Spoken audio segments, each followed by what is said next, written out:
Atenção internautas de todo o mundo, para o toque de 5 segundos.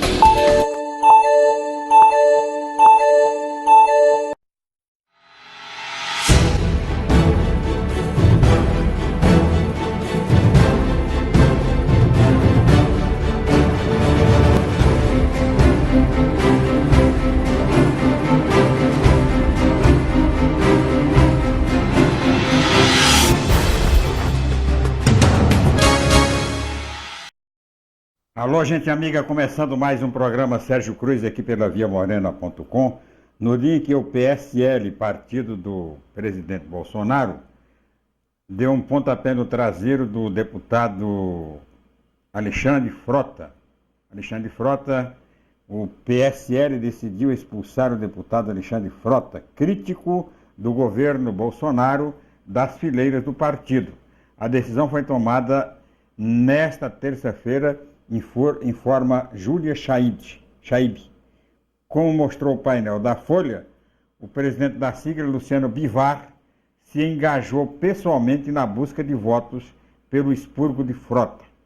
A votação foi unânime na executiva do partido. O Frota tem criticado com veemência o governo do Bolsonaro, e a crítica mais contundente ocorreu exatamente depois que o presidente recebeu a viúva do torturador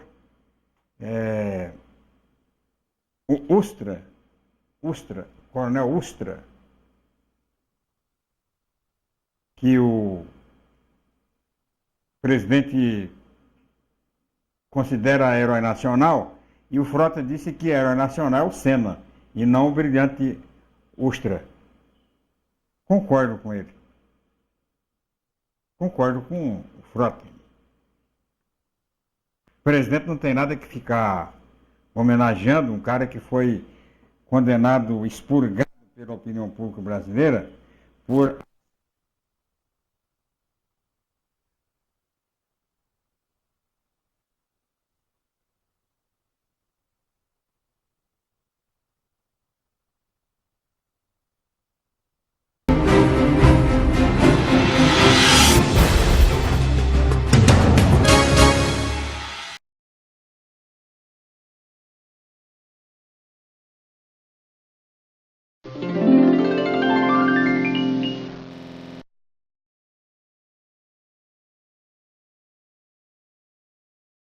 A gente é assim, chega uma hora que quer mais é aproveitar.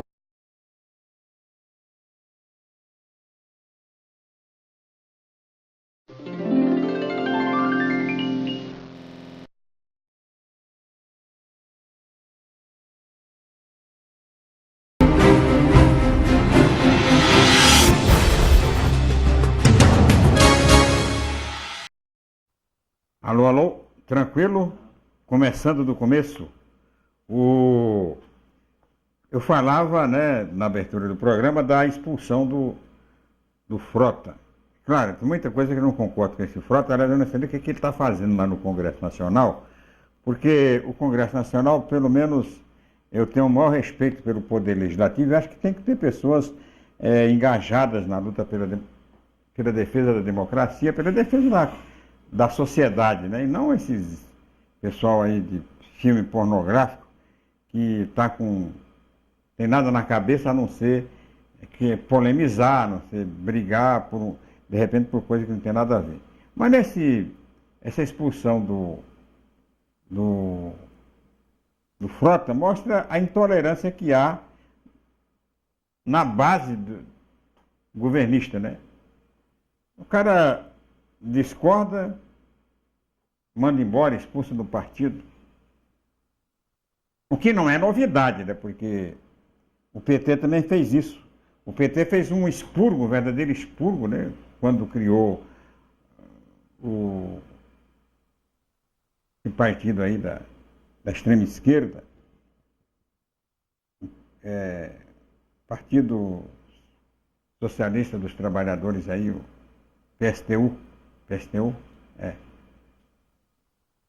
Fez um expurgo quando foi constituído o PSOL, o pessoal que discordava do governo do Lula, da Dilma, eles iam mandando embora. Então não é novidade nenhuma também o PSL defender os interesses ideológicos e doutrinários e mandar o Frota embora. Agora, o comportamento do Frota com relação ao Brilhante Ustra me representa tranquilamente, até porque eu também não aliás, essa posição do Bolsonaro em defender o Ustra é uma coisa que também não é novidade nenhuma para ninguém, todo mundo sabe que ele defendeu. Agora, esperava-se que no governo ele fosse se manter mais comedido, né, com relação a essas posições radicais que ele tem em defesa da ditadura militar.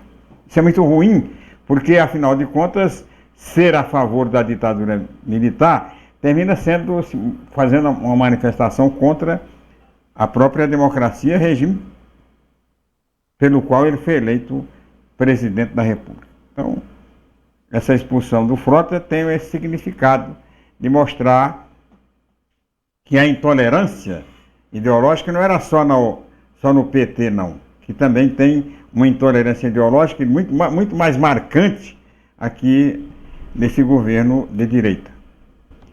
Mas vamos aos 120 anos de Campo Grande. Nesta terça-feira a programação começou às 8 horas.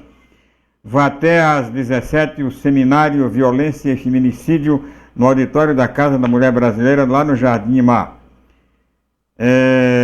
Das 13 às 17 horas, capacitação profissional no auditório Bloco A da UCDB, no Jardim Seminário. Às 2 da tarde, entrega oficial das cartilhas do jovem consumidor. Estou passando essa programação para quem está assistindo o programa ao vivo. Das 15 às 21 horas, Festival Esplanada Cultural, Dança, Teatro e Música, lá na Plataforma Cultural, no auditório da Casa da Ferrovia, lá na Carógeras. Às 6 da tarde, Sistema de Iluminação Pública com LED na Avenida Duque de Caxias e Orla Morena. Inauguração do sistema. O prefeito vai entregar lá no palco da Orla Morena, na Vila Planalto, esse sistema de iluminação com LED. Às 7 horas da noite, certificação profissional dos formandos no canteiro de obras do Bom Retiro, lá na Avenida Ricardo Brandão, 1600, no Jatiuca Parque, lá na Câmara Municipal de Campo Grande. Essa é a programação de hoje, dia 13 de agosto, dos 120 anos de Campo Grande. Programação que vai até o dia 31 de agosto, no ápice no dia 26, né, que é o dia do aniversário da cidade, 120 anos, com tradicional desfile no centro da cidade. O presidente Bolsonaro, o pessoal não quer que eu fale do presidente Bolsonaro, mas eu vou falar de qual presidente, pô? De qual que vocês querem que eu fale? Eu só conheço aqui no Brasil hoje só o Bolsonaro que é presidente. Tem o presidente da Câmara, que não é presidente da Câmara, o presidente da República é o Bolsonaro. Então ele os bolsonaristas vão ter que me desculpar, mas eu vou falar dele, né? Porque até ele deixar de ser presidente da República, ou eu deixar de apresentar programa. Tem essa história agora também de apresentador de programa perder emprego, né? Está muito na moda isso aí. Mas vamos lá. O presidente Bolsonaro, no Rio Grande do Sul, ontem, criticou a vitória da oposição, da esquerdalha, como diz ele, na eleição da Argentina. No meu comentário de meio-dia na FM Difusora, eu abordei essa questão da ideologia e o sucesso ou fracasso dos governos. Eu quero dizer com isso que independe de direita ou de esquerda o sucesso ou fracasso de governos democráticos. Não vou entrar aí na seara de governos autocráticos, de ditaduras de esquerda ou de direita, porque aí é outra história. Eu vou discutir aqui a questão da democracia, até porque tanto a Argentina como o Brasil são países democráticos. São países que elegem diretamente, processo transparente, os seus governantes. Então, não tem que comparar isso aqui com China, com Venezuela. Tem que comparar fazer comparações com regimes que se elege pelo voto direto. Aqui na América do Sul tem países de direita. Quais são mesmo de direita que está dando certo aqui Eu não conheço, porque o México, América Latina, o México é um governo de tendência esquerdista. Realmente eu não sei, além do Brasil, né, que está começando, não dá para você, vai ser um sucesso, então não dá. Não conheço um outro governo. Não, tem o Chile. O Chile, né? E é bom citar o Chile pelo seguinte, porque o Chile está dando certo governo de direita e governo de esquerda. Está havendo uma alternância de poder. Foi o Piñera, que é o presidente atual, substituiu a Bachelet, que era do Partido Socialista. Ele é de um partido conservador e assumiu, já é a segunda vez, né, que ele assume no lugar da Bachelet também pela segunda vez. E o governo do Chile está um governo tranquilo, a democracia tranquila. Não há, apesar de ser um país altamente politizado, não há essa polarização de ódio e violência entre esquerda e direita. Lá há uma alternância comum. Eleição, a briga durante a campanha eleitoral, tem o grande debate que se é realizado pós-eleição, mas não tem esse radicalismo, esse fanatismo que tem polarizado a democracia brasileira, inclusive ameaçando a própria democracia, entre petistas e bolsonaristas. Não existe, lá não existe. A Venezuela é um regime de esquerda. É uma semiditadura, porque o presidente que está lá foi eleito, né, diretamente, numa eleição questionável, mas está lá, o presidente de esquerda, merda de tudo, porcaria de tudo, de esquerda. Uma péssima referência, aliás, para os regimes de esquerda, né? O tal de Maduro, que substitui ao Chávez, que tentou um bolivarianismo, uma coisa meio esquisita, que não tem nada a ver Bolívar com esquerda e tal, mas deixa tocar. É um fracasso, né? Já o que não ocorre, por exemplo, na Bolívia e no Uruguai. A Bolívia já está com o mandato. Precisa mudar isso lá também, né? Esse Evo Morales vai para o terceiro mandato. É um governo de esquerda, de tendência esquerdista. Era parceiro do Lula, parceiro da Dilma e tal. Mas é um governo que está dando certo. Lá há uma previsão de PIB de aumento no PIB para esse ano de 4,5%, enquanto aqui no Brasil não chega aos 2%, se não der negativo. A inflação subiu um pouco este mês, mas continua sob controle, na mesma altura da inflação brasileira, não passou muito. E o Uruguai, né, que já tem uma sequência de governantes de esquerda, e que não. E um governo bom. Um governo bom, é de esquerda, mas é bom. O governo do Chile é de direita e é bom. O que não pode falar do governo da Argentina, que o presidente Bolsonaro defendeu. Inclusive defende e faz campanha, do jeito dele, para a reeleição do Macri. E foi um verdadeiro fracasso na Argentina. Aí o pessoal vem culpar, não, mas a culpa não é do Macri, a culpa é da Cristina Kirchner. Por que dela? Ela deixou o governo relativamente bem avaliada. PIB relativamente bom da Argentina quando ela deixou o governo. É preciso voltar à história para ver como é que é o negócio. E não estaria tão bem o candidato que ela apoia hoje, e é candidato a vice, se ela tivesse sido um fracasso. Não teria razão nenhuma, o povo argentino altamente politizado, deixar de dar mais uma oportunidade ao Macri, que veio para enterrar o peronismo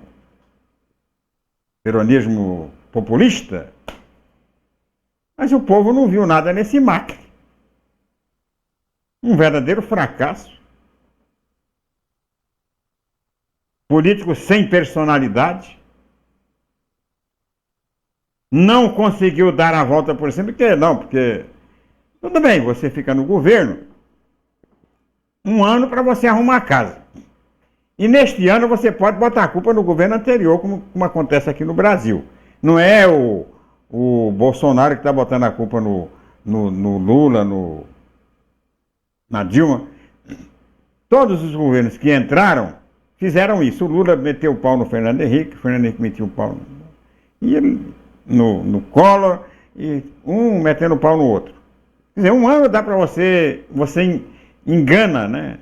Você diverte a população com argumento. A partir de um ano já não dá mais para enganar, né? Espera um pouquinho. Você veio para se eternizar no poder, para poder melhorar? Como é que história é essa? É o que está acontecendo na Argentina. E o que não está acontecendo aqui no Brasil ainda, porque o Bolsonaro é um presidente recente, né? Tem 7 meses de governo, então não dá para você avaliar, para você julgar o governo, é a verdade. Critica-se o governo, fala-se do governo, eu acho que isso é natural, normal, e eu critico. Eu critico por 2 razões. Primeiro porque eu achei que ele ia ser esse que está aí mesmo. E por isso nem votei nele. E segundo porque a gente vive num regime democrático e o profissional de imprensa, o comunicador, tem que falar a verdade. Não pode passar a mão na cabeça. Até para que a sua crítica ajude a construir uma mudança, né? De rumo e tal. Essa que é a minha preocupação quando faço a crítica ao governo. Agora, eu acho que falei ontem aqui, acho que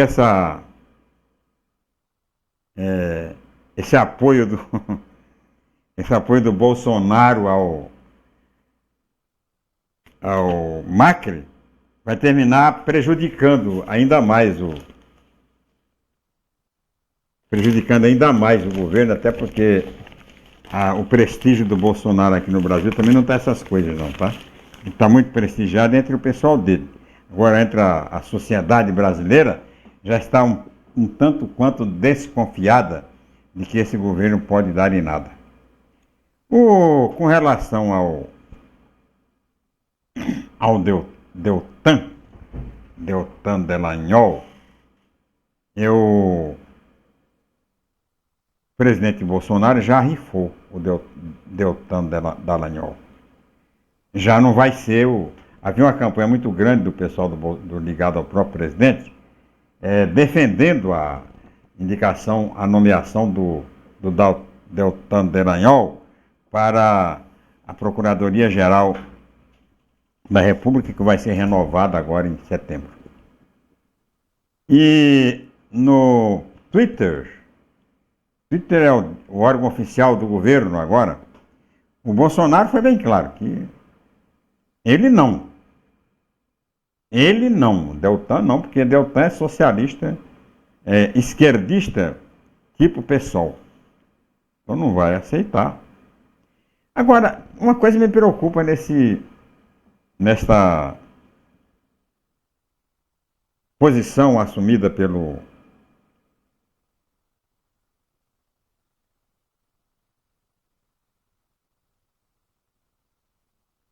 o Rodrigo Ribeiro Anelli. Kirchner deixou o país quebrado. Não foi, o Rodrigo? Mostra aí como é que estava o PIB, né? Quando foi que cresceu o último PIB na Argentina e como foi o Ibope da... Você tem aí? Mostra aí como é que foi, o último PIB da Argentina no governo da Cristina. Mostra aí.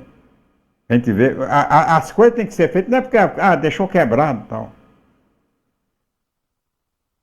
Tem que mostrar, a gente mostra para poder subsidiar o debate. Eu não tenho aqui, né? Não está aqui comigo, mas eu acompanhei bem, né, o governo da Cristina Kirchner. E ela não estava tão mal assim, não. Quem está mal mesmo é o Macri. Ele já entrou mal. O que você fala mais aqui? Macri deve ter rateado, claro, mas pegou uma seca desgraçada para um país que, assim como o Brasil, depende da agricultura, certamente prejudicou a recuperação da economia deles. Só por isso a esquerda está com força de novo. Argentinos sendo burros, pior que nós. E é o Rodrigo Anelli que continua aqui. Em breve o Rio Grande do Sul vai ser a próxima Roraima. Aqui ele já repetiu o que disse o... Argentinos comendo seus animais de estimação. Agora, o Anelli, vamos ser honestos, né, aqui na nossa... E se o Macri ganhar a eleição, não vai haver migração? Ele vai resolver o problema da economia? Vai chover na horta dele? Vai chover na Argentina? Vai garantir teve uma seca muito grande na Argentina. Aí essas desculpas não valem. Essas desculpas não têm o menor sentido. O problema é que o Macri, ele é incompetente mesmo, ué. E não é porque ele é de esquerda ou de direita, não. É porque ele é incompetente mesmo. Poderia ter sido de direita e poderia ter sido competente. Como é o Pinheira lá no Chile. Porque o cara é de esquerda, é incompetente, é de direita, é competente. Eu não admito isso, não. Cientificamente está comprovado que não precisa ser de direita e de esquerda para ser competente ou incompetente. Não precisa de esquerda ou de direita para ser ladrão. Ou é só a esquerda que rouba? Não. Eu dou uma lista para você de direitistas que roubaram o Brasil. E de esquerdistas que roubaram o Brasil.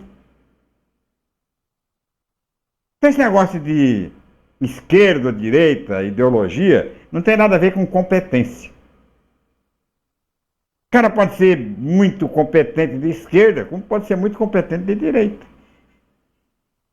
É isso que eu quero dizer. É desmistificar essa história de que todo esquerdista é incompetente, todo esquerdista é corrupto e ladrão, e só os direitistas é que são honestos. Só os direitistas que são inteligentes. Acabar com isso. Isso é uma coisa muito primária, né? Para você botar na cabeça de alguém. Mas eu falava aqui da PGR, né? Em setembro vai haver uma PGR aí. E havia uma torcida muito grande quem lia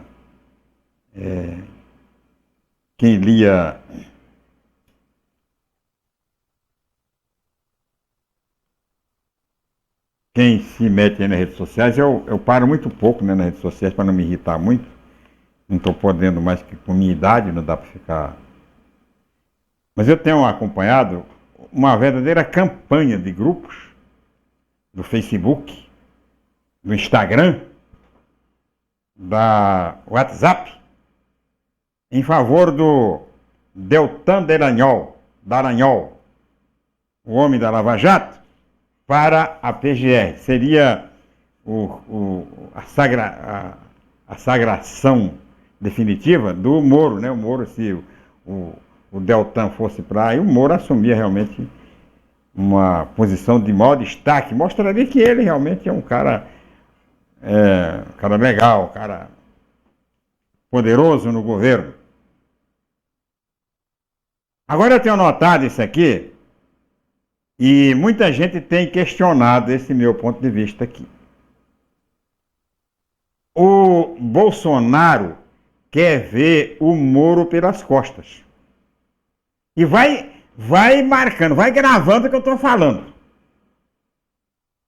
Não é nem uma intriga, não é nem querer fazer cabeça de ninguém, até porque eu não tenho capacidade para isso. É apenas uma reflexão. Eu estou acompanhando faz tempo essa má vontade do Bolsonaro com o Moro. Primeiro tirou o COAF, botou para o Ministério da Economia, agora vai para o Banco Central, já tira o presidente do COAF, que é ligado ao Moro, nega a PGR para o Deltan Dallagnol e tal. Por que está acontecendo isso? É bom você ter a noção de passado, presente e futuro. Está acontecendo isso porque a eleição de 2022 vai ser decidida no campo da direita. Esquerda totalmente desorganizada, Lula na cadeia ou fora da cadeia, mas condenado, continua no ficha suja. Então, vai ser disputada a eleição no campo da direita. E na direita hoje tem três nomes, tá? Tem o Bolsonaro, que é o candidato natural, né, o candidato à reeleição. Tem o Sérgio Moro, que é hoje mais popular que o próprio Bolsonaro, e que tem voo livre, é independente, não depende do Bolsonaro. E tem o João Dória, governador de São Paulo. Este assunto eu vou debulhar depois do tempo em Brasília e no Mato Grosso do Sul.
Quando o Heitor nasceu, eu fiquei na enfermaria com mais 5 mulheres, né? E todos bebês prematuros, que por algum motivo estavam lá há mais tempo. E aí eu via que as mães já não conseguiam tirar tanto leite, eles não podiam mamar, então não tinha aquela produção, né? Porque é importante a sucção do bebê para a produção do leite. Aí eu me coloquei no lugar daquelas mães, porque se fosse eu, se meu filho precisasse, eu ia querer muito que alguém se disponibilizasse a doar. Eu levo o leite, né, já depois que está congeladinho, entrego no banco de leite. Lá eles vão processar, primeiro eles vão avaliar se tem sujidade, né, se tem alguma coisa, se o leite realmente está apto para pasteurizar. e liberar para os bebês que estão internados, né? São os prematuros, que por algum motivo ou outro não conseguem mamar ou a mãe não pode aumentar, que também recebe esse leite que a gente doa. Doe leite materno, alimente a vida.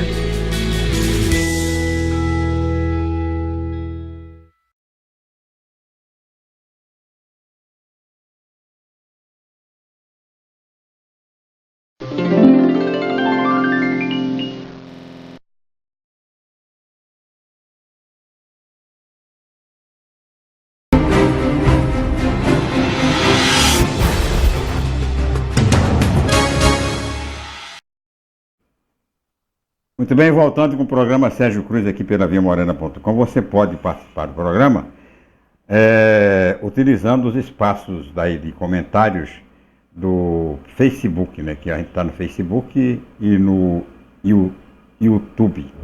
Então, e diretamente no canal da viamorena.com, no canal da TV do B.com.br. Você pode participar. Informar que esse programa é apresentado ao vivo das 11h30 às 12h30 de segunda a sexta e é reapresentado em vários horários aqui na viamorena.com e na TV do B.com.br.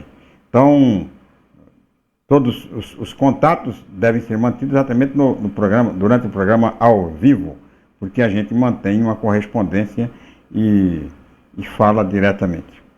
O meu amigo Selmo Medeiros, Medeiros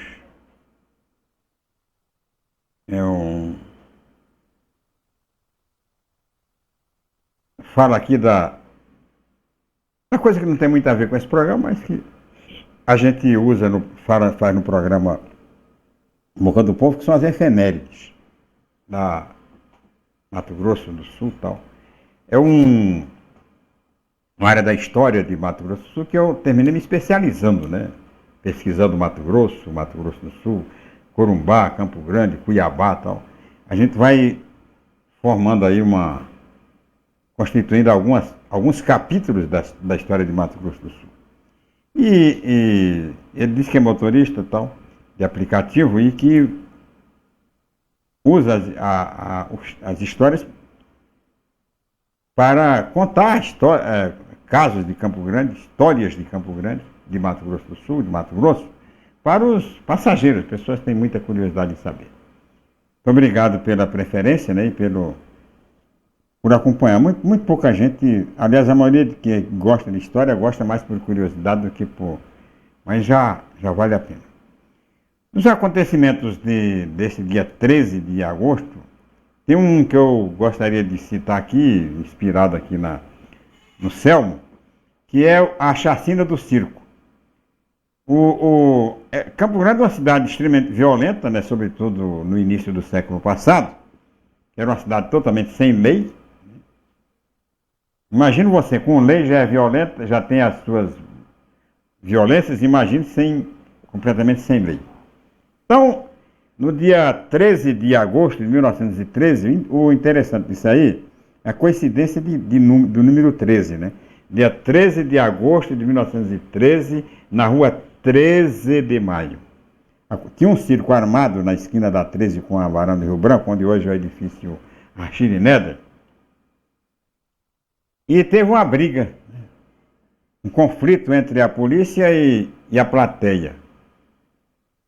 E desse conflito morreram 4, 2 policiais e 2 da plateia. Um comerciante, o José Mendonça, que era dono de uma loja na esquina da Afonso Pena com a 14 de julho, e um vereador, mataram um vereador chamado Germano. Pelo que me consta, foi o primeiro vereador de Campo Grande assassinado. Depois vieram outros, né? Foi logo em seguida mataram o Amando de Oliveira, que também era vereador. Essa chacina do circo aconteceu no dia 13 de agosto de 1913, na rua 13. Durante a festa da padroeira de Nossa Senhora da Abadia, né? Uma festa e tal. E o circo armado, a cidade...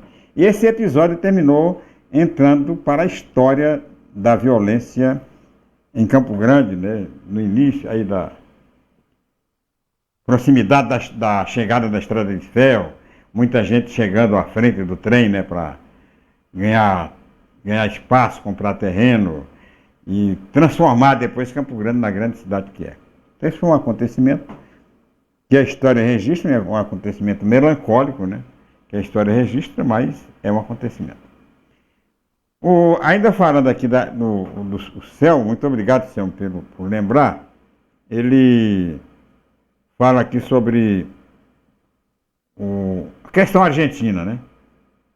Quanto ao apoio do governo Bolsonaro ao governo Macri, eu acho que o nosso governo não deve interferir na eleição da Argentina, pois não temos que apoiar aquele outro, mesmo porque nossa parceria com a Argentina não deva ser um motivo de troca, pois temos muito em comum com os nossos irmãos.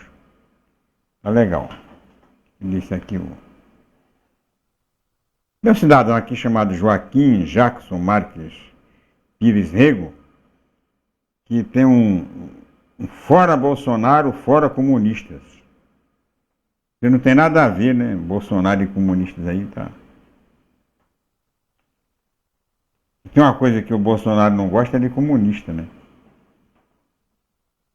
E ele é tão radical que chegou a se convencer de que o Hitler era comunista. Aí o bicho pega, né? Mas eu falava de Ministério Público e fui interrompido aqui. Vou continuar falando sobre esse assunto. O Deltan Dallagnol está fora de cogitação. Não vai ser a azeitona na empadinha do Moro. Eu falava aqui da eleição de 2022. Eu estou um pouco adiantado, mas o pessoal está adiantando, eu também vou acompanhar. O Bolsonaro já disse que vai ser candidato à reeleição. E eu já disse que essa eleição vai ser decidida no campo da direita, que a esquerda vai influenciar muito pouco, até porque a esquerda não se organiza. A esquerda é extremamente rachada. É o Lula num lado, é o Ciro no outro, é não sei quem no outro, é o PSB no outro, e não se entende. Então, como ela não se entende, vai abrindo espaço para a direita se consolidar o seu projeto de continuar no poder, seja com o Bolsonaro, seja com outro candidato. Hoje nós temos no campo da direita, temos 3 candidatos fortes. O próprio Bolsonaro, que já anunciou que pretende ser candidato à reeleição. O Sérgio Moro, que se você fizer uma pesquisa hoje, ele, não de preferência eleitoral, uma pesquisa de prestígio, ele hoje está mais prestigiado que o próprio Bolsonaro. É hoje um político independente. É um político que construiu a carreira dele fora do bolsonarismo, não tem nada a ver com o Bolsonaro. Tem agora, que agora ele se subordina ao Bolsonaro. Mas até então, ele forjou ele não fez a carreira dele em cima da rede social, não. A Rede Globo que fez a carreira dele. A mídia convencional que fez.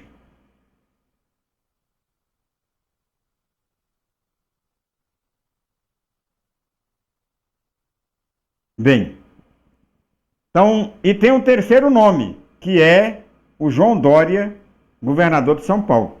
São 3 nomes, os 3 da direita,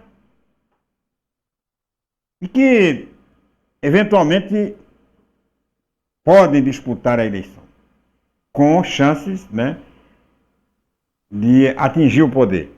Porque a esquerda, pode ser que mude isso, né?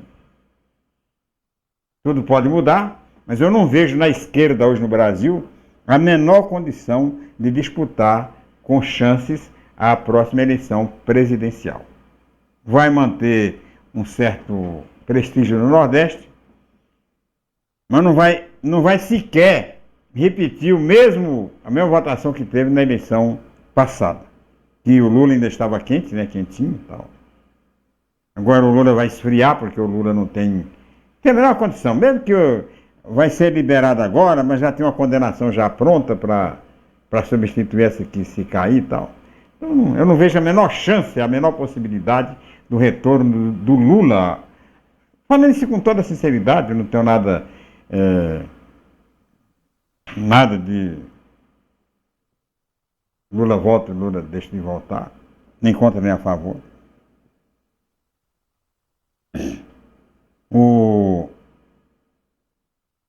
Então tá aí, tem esses 3 nomes. O Moro vem sendo o primeiro que o Bolsonaro tem que queimar, porque está mais próximo dele, é o Moro. E está queimando. Está queimando, só não vê quem não quer. Queimou no COAF, está queimando no projeto dos 10 pacotes contra a corrupção, né, que já tirou. Mas não foi o Bolsonaro. Gente, acontece no Brasil aquilo que o Bolsonaro quer. Ele está com prestígio junto ao Congresso Nacional. Não sei até quando ele vai continuar mandando lá também no Congresso Nacional. Não sei se ele vai conseguir aparelhar o Congresso Nacional, como está tentando fazer na PGR. Mas ele é que decide, sobretudo com relação ao governo, à estrutura de governo. Por que ele não ficou, o COAF, com o Ministério da Justiça, o que era justo? Porque ele não se esforçou para isso. Não, deixa na economia mesmo, é lá que ele queria que ficasse. E agora ele quer que saia da economia para poder tirar o presidente do COAF, que foi indicado pelo Moro. Então, né? As pessoas falam que eu fico inventando moda. Mas vai desde o começo para você ver. E agora surge o João Dória, né? João Dória que já soltou os cachorros. Primeiro ele criticou o presidente na questão da tortura. Na história da OAB lá e tal, ele terminou contestando com veemência o presidente Bolsonaro. E agora levou para a TV Cultura o Vila, que é o maior crítico que tem do Bolsonaro, que foi mandado embora da Jovem Pan, porque criticava acidamente o presidente da República. Pediram, tira o cara e tal. E o Dória levou lá para a TV Cultura, tá? É um dos comentaristas, eu estava vendo ontem, do Jornal da Cultura. Tá jogando, liberou geral a cultura para criticar, eu acho normal isso.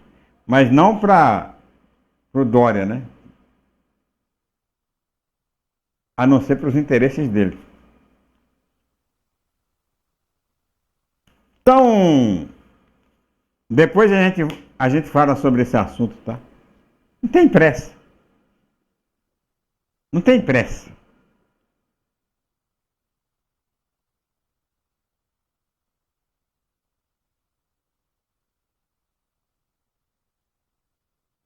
É o Anelli. Está me criticando aqui, vamos ver qual é a crítica. Sobre a questão da Argentina.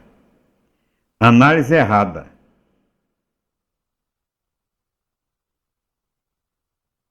Ela pegou uma época de aumento de preço mundial nas commodities e se beneficiou disso, igual o início do Lula por aqui.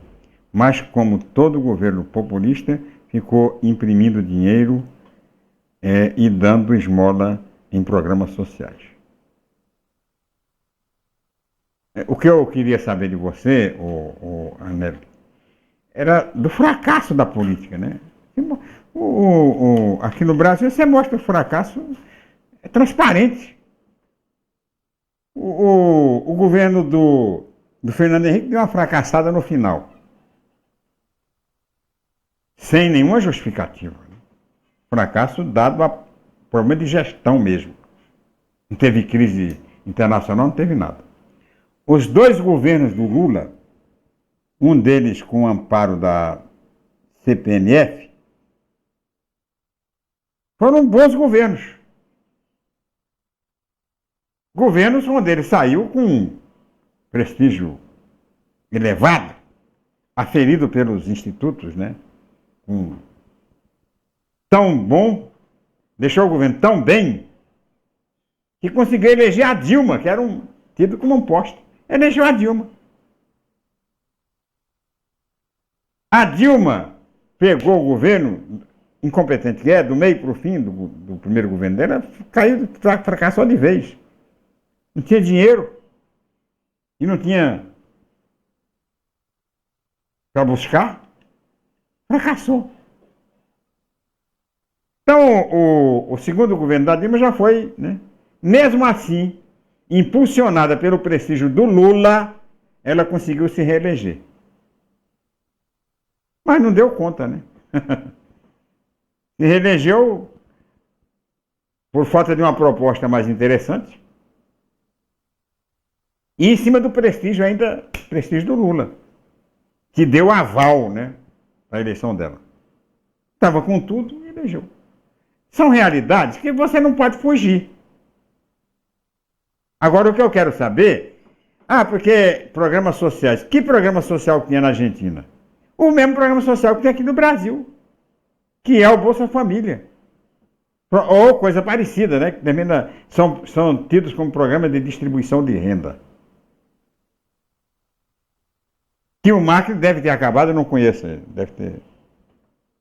E que o Bolsonaro, inteligentemente, manteve. Por que o Bolsonaro não acabou com o Bolsa Família? É o programa mais esquerdista que existia no governo do Lula, da Dilma. Mas ele não acabou. Aliás, ele melhorou. Ele criou um 13º salário para o Bolsa Família. Por que ele não acabou? Porque ele não é besta. Porque ele é Bolsonaro e não é Macri.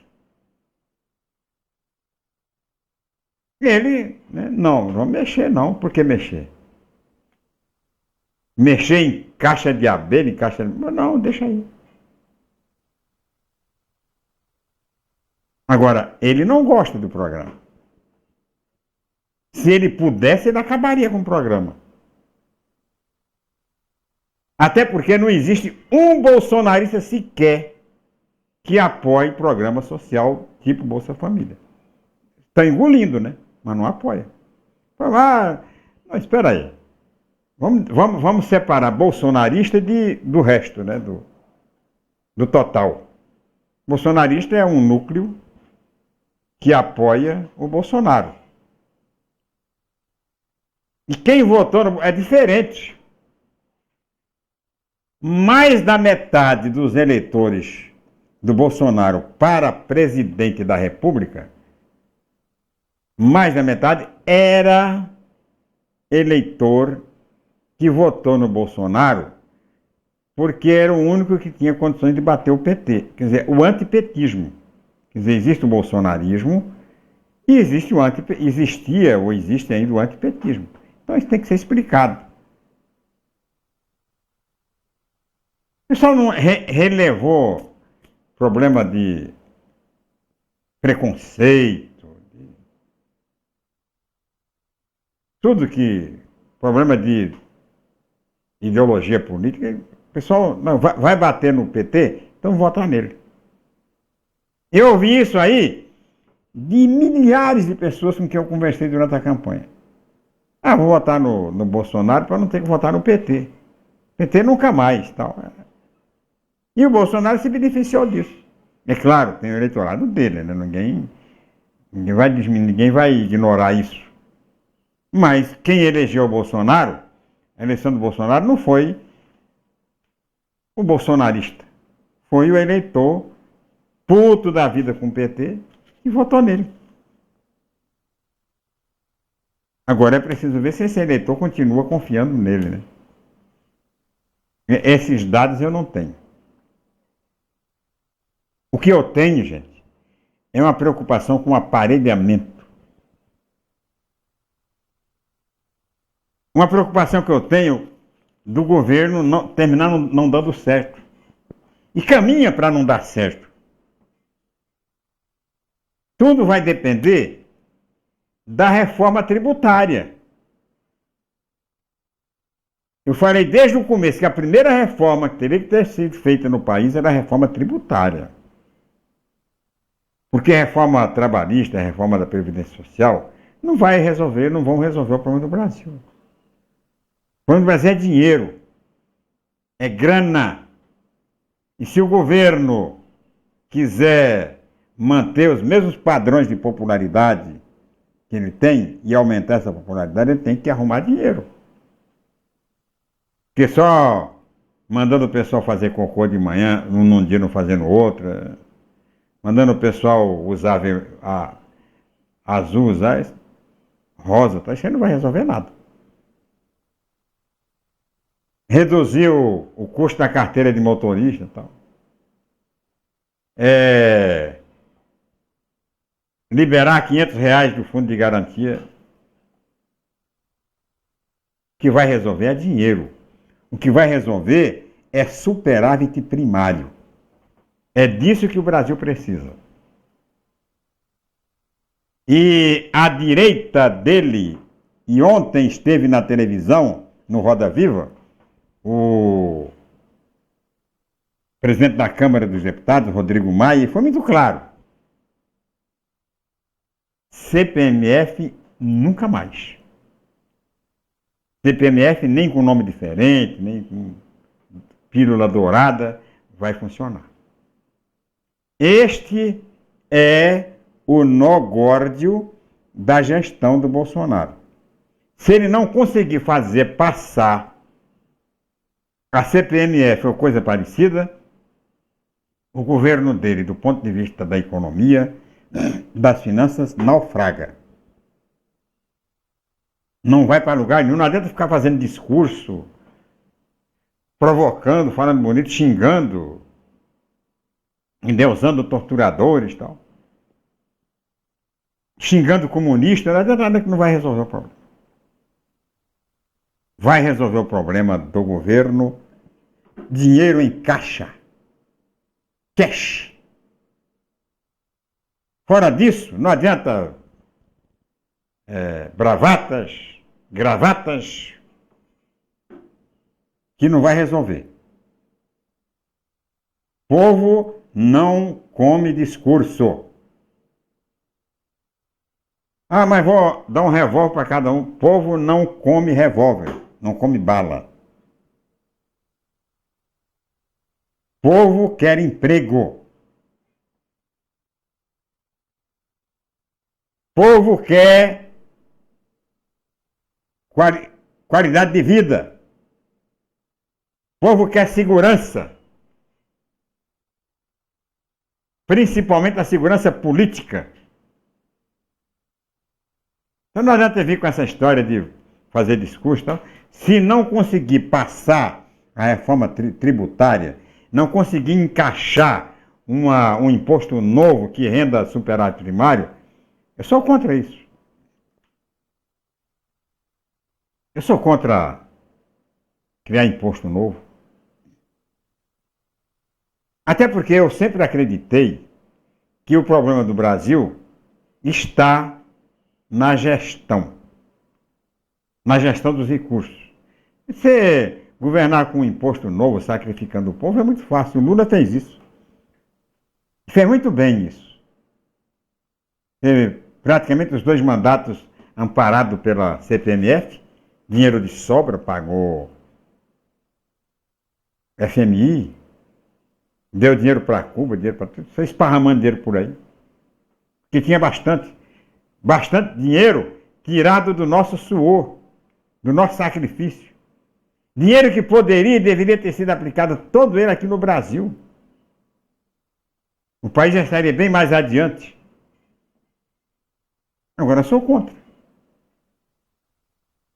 Como todo e qualquer brasileiro é contra a CPMF. É contra qualquer novo tipo de imposto, nós temos imposto demais. Mas todo, né, tem que ter consciência de que se não houver este aporte, este novo imposto, permanente ou provisório, o país não vai para lugar nenhum. Não vai para lugar nenhum. Tem que ter grana. Dinheiro para sustentar essa burocracia que está aí. Tem que acabar com a burocracia. Reduzir imposto para poder haver mais investimento. Mas qual é o governo? Ninguém fala em reduzir imposto. Reduzir imposto para ter mais investimento. Ter a coragem que teve o Trump lá nos Estados Unidos. Ah, mas os Estados Unidos é diferente. Mas não era.